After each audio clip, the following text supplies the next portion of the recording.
how do we, what can we do more to protect ourselves from falling into this thing that will make us lose the value or be counted as not part of this association? So many things. First, we have to understand, first, how we're sick. Huh? How we're sick. How we are failing. Don't concentrate on your success. Concentrate on your failures. Concentrate on how today, Holy Prophet is saying, today must be better than yesterday, and tomorrow has to be better than today. People doing every day. Rabita. They're doing every day tafakkur. They're doing every day meditation. If you do, you'll be very busy trying to fix those things. You know. Because everything is given. One sohbet that is given is enough. It's really enough. For a murid, for the rest of his life, if he doesn't read anything else, he just reads that sohbet over and over again, looking something in there, he will find. Because the sohbets, you think the sohbet is just one level of sohbet? Oh, when it comes to levels and stations, everyone is going to jump up and down, saying, oh, I know 7 levels, 70 levels, all of this. But whatever level that you get from the sohbet is going to show through your actions. It's going to show through your service. It's going to show how you understand that sohbet, how you have the himmat and the madat of your Shaykh when you are faced with your ego. What do you do? So we're supposed to make tafakkur, meditation every day. Some people, they make meditation so much, but they're stuck. Because the meditation and understanding must give you something to work with, to practice. If you're just thinking, and you're not practicing, then there's just philosophy. And philosophy is forbidden in Islam. Because then one small test comes, you fail.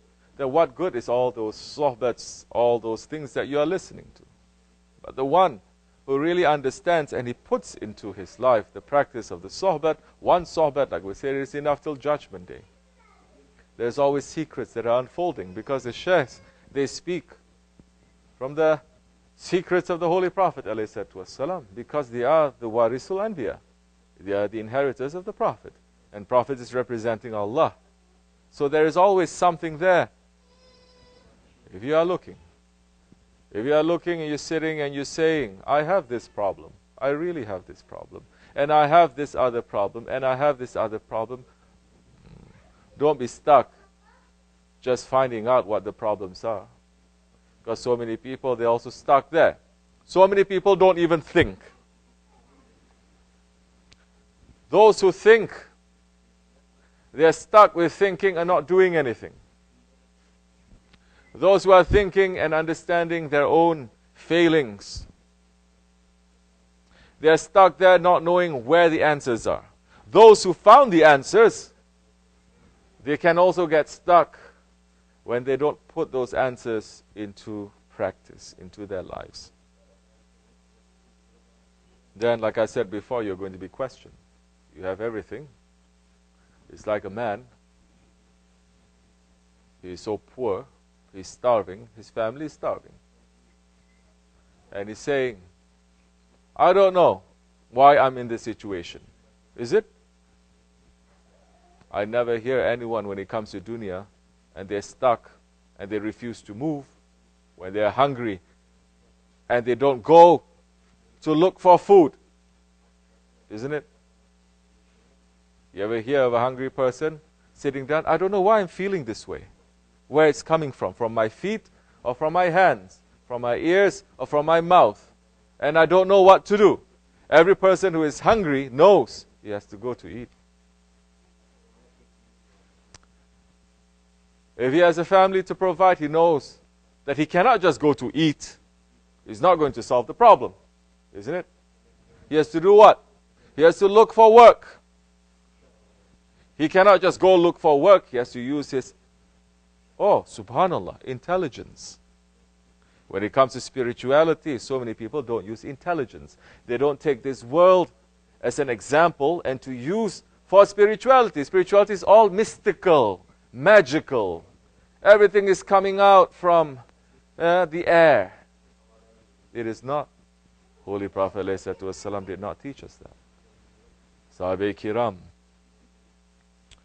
they sacrifice everything and they used everything, and then they make that jump when they have used their intelligence to make that jump to the faith. And with that faith and intelligence, there is nothing that Allah is not going to give you, is not going to bless you with. You're going to find a job, that poor man. He's going to work. Then he's going to buy food. Then he's going to come and he's going to tell his wife to cook and they're going to eat.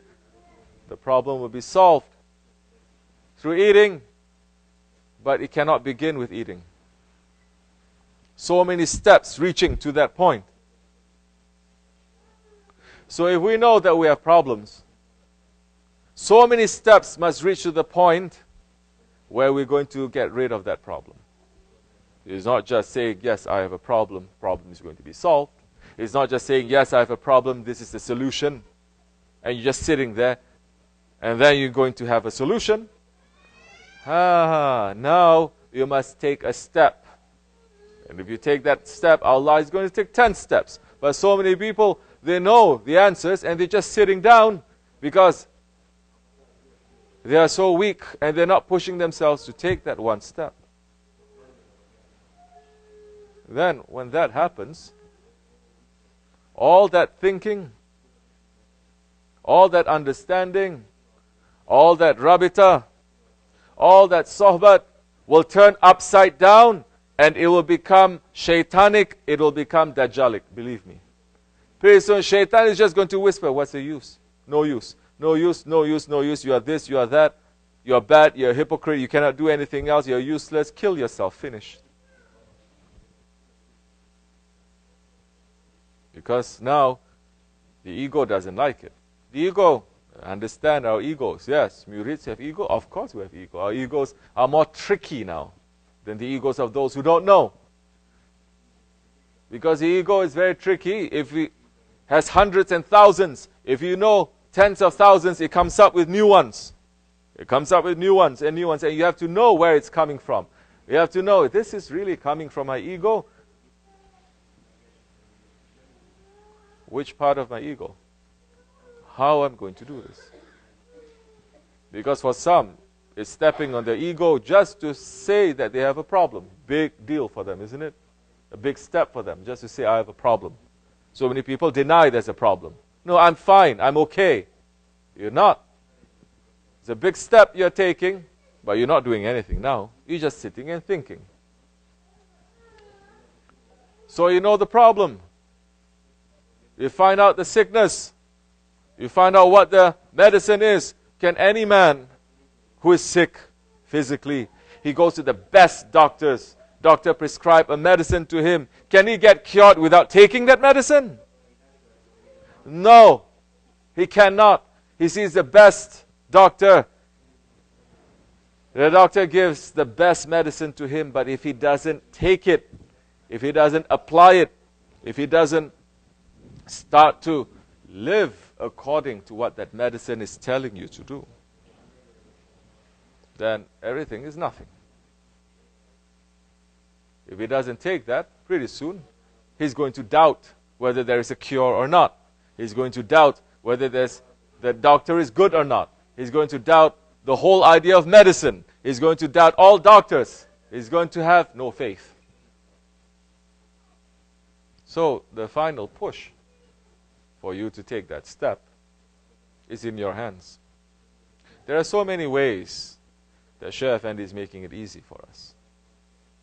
But if you don't want to take that final step, if you don't want to rip off that final veil that is in your heart, not final, first veil, then yes, not even the holy ones, they can remove that for you.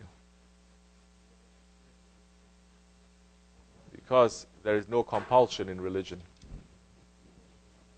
And if there is no permission,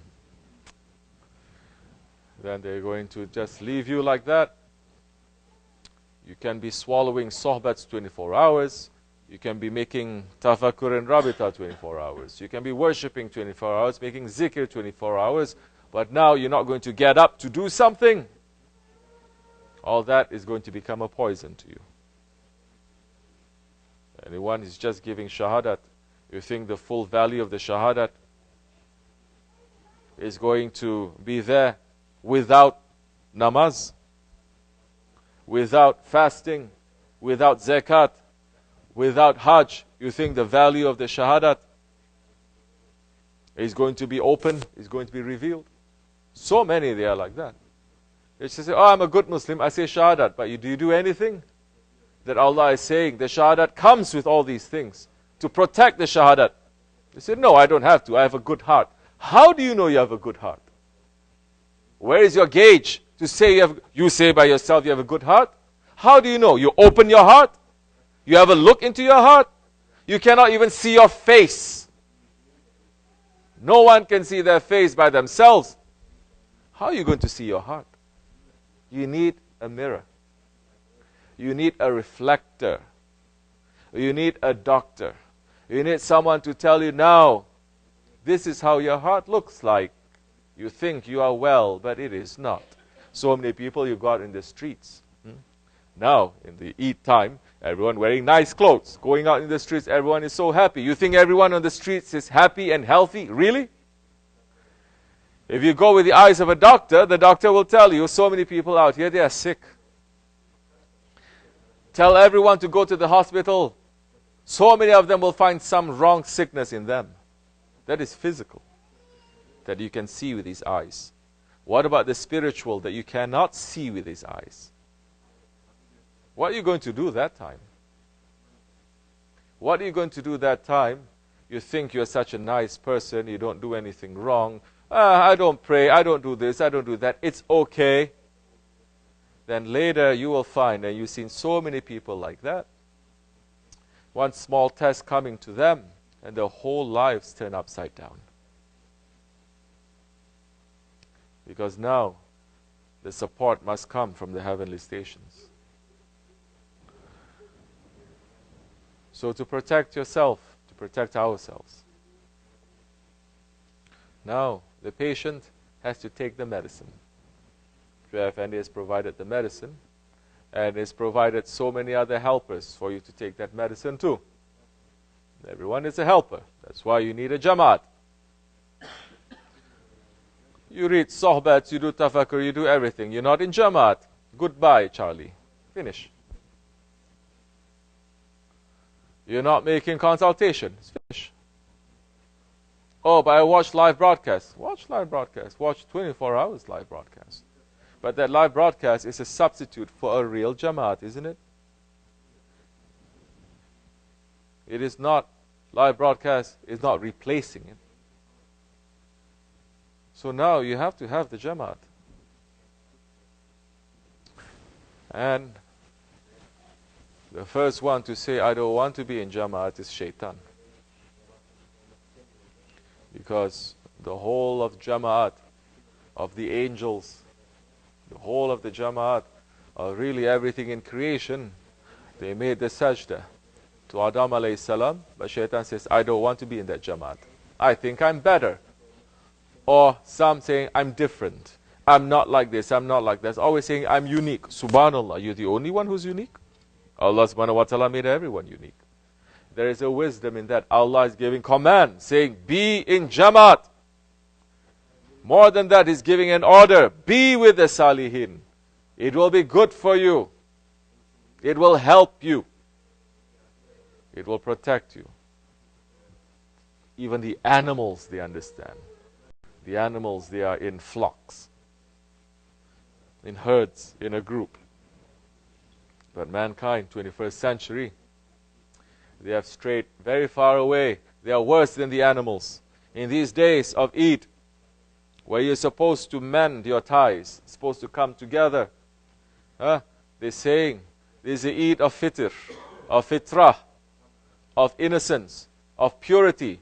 You're supposed to come together, asking for each other's forgiveness, asking for each other's rights, build the Silatul Rahim, built the ties of compassion with one another. Muslims have lost that too. They built the ties with the credit card companies. They built their ties to the banks. They built their ties to the stomach. They built their ties to show off, to spend. They're not building ties to come together. When they come together, 5 minutes, 10 minutes, they're okay. Later, Shaitan just tricked them again. Small things, things that you should understand, they're not understanding. Shaitan is putting a barricade there, and people are blowing up, left and right. It is not necessary. Everything that is coming to us, it is coming to us from our Shaykh. Watch holy days and holy nights. How many times you have said that? Walk away. Don't get caught. Otherwise, we may lose. Because that is the time now. All your training, so many people, they want to learn MMA, and they learn, right? But so many people, they learn months, they're taking all these courses, but they don't understand themselves. They're walking in a dark alley, and one mugger comes to them, they forgot everything. So when are you supposed to be using that knowledge? At that time. So prepare for that time. Rehearse for that time. Put yourself in that situation so that you can rehearse. You can practice. Don't run away from that. Still training, months and years training for that time to come. But you're not putting yourself, because that time is completely different. Because you're not thinking, when this hits, what am I really supposed to do? So inshallah, we will not be tricked. We have to wake up. We have to know. We have to keep the ties of compassion together with each other. That means so many times, you see, you have to close your eyes, don't see. So many times you hear, you have to stop your ears, you don't hear. So many times you want to say, you swallow your tongue, you don't say.